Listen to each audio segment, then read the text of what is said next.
Today is Monday, February 27th, and this is the ADM Investor Services Monday Market Kickoff.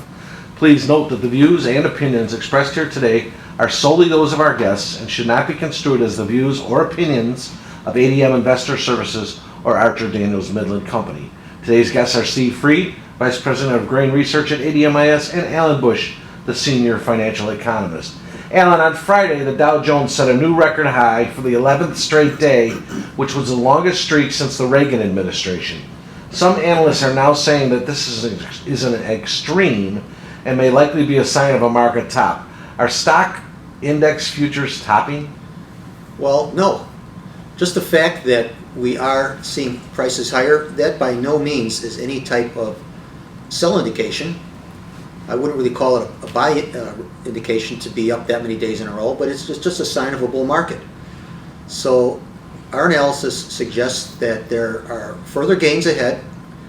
There's a lot left price-wise and time-wise, and just because the market is higher is no indication of a top. For the last 3 months, March 30-year T-bond futures have traded in a fairly broad 5-point sideways trading range between 149 and 154. Which way do you think the Treasury bond futures will break out, or do you think we can continue to trade in this range? I think we may trade in the sideways range for a while. What's really happening is the bullish influence of flight to quality is being offset by the bearish influence of a stronger economy and higher inflation. Ultimately, it will be the inflation influence that dominates, and we will see a breakout to the downside. So while this congestion may last a little bit longer, we would anticipate a move lower, and it could be a substantial move to lower in the bonds especially, but also across the board in all of the interest rate futures markets. Before I get over into the grain markets, Alan, let's talk a little bit about precious metals. Gold futures advanced approximately $135 from the December lows, and silver has gained $2.70. Why have the precious metals been so strong, and do you think the advance will continue? Well, first of all, the inflation influence is coming back. It's something that I think will tend to be more and more of a problem. So we do anticipate that inflation will accelerate.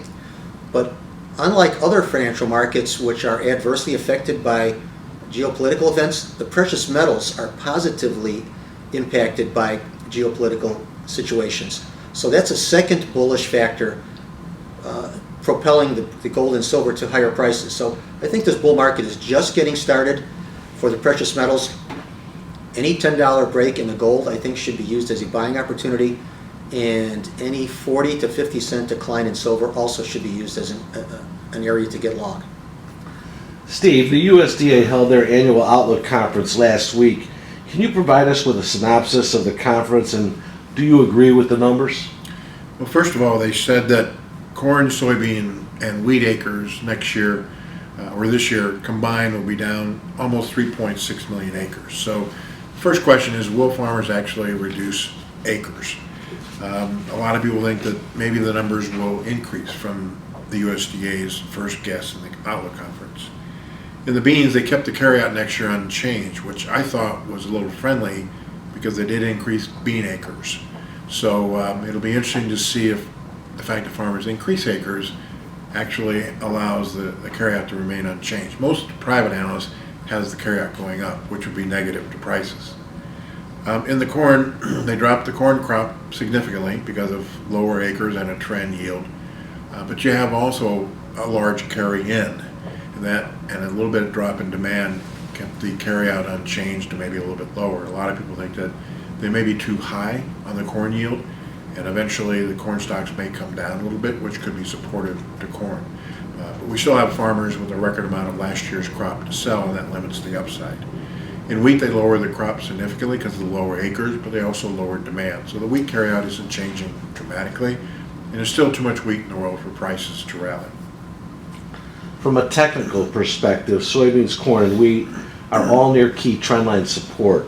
Soy oil is making new lows. Still, funds keep adding the longs. Will the support hold? Why are the funds buying this market? Fundamentally, the support should not hold. Today we broke below in wheat, the trend line, and we've got a little bit to go in corn and a little bit more in beans, but the fundamentals suggest that we should break below this trend line support that we've built up since last fall. As far as the funds are concerned, I think we go back to what Alan was talking about, inflation and the metals up and crude has been up because of OPEC and the stock market goes up.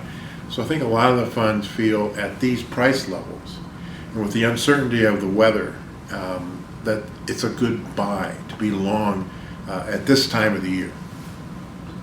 Steve, we've been enjoying some really nice weather here in Chicago for February and really record warm here in the U.S. Does that mean anything for the farmer? It doesn't, according to our weather guy. In fact, he thinks that March might be cool and wet, but he is, like the National Weather Service, calling for a drier than normal summer. I think this is more of a function that we don't have the influence of El Nino or La Nina. We're kind of like in the middle, and so any short-term anomalies could cause a weather issue. Now, a lot of farmers that I was out last week visiting in Nebraska said the weather to date is exactly like 2012.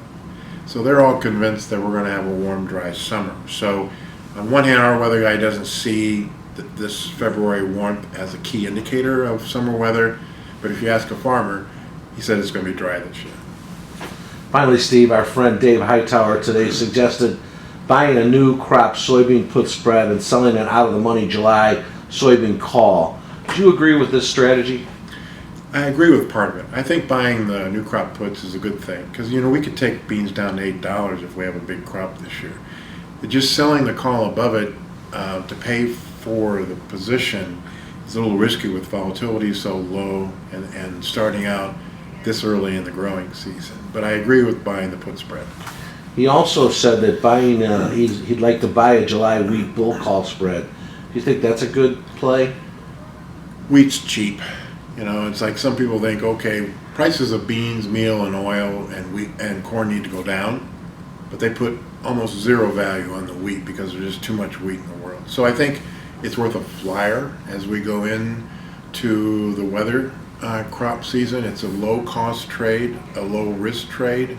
You're not buying the futures, you're just buying a given risk spread. So, if the weather turns dry down in the southern plains or there's some weather problem somewhere else, wheat is very much undervalued. So it's worth a flyer, but it may not perform given so much wheat in the world. I guess I would ask the both of you, anything else hot out there that we should be taking note of? Well, to me, every day, I think traders are watching what the new administration is going to do with stimulus, with tax reform.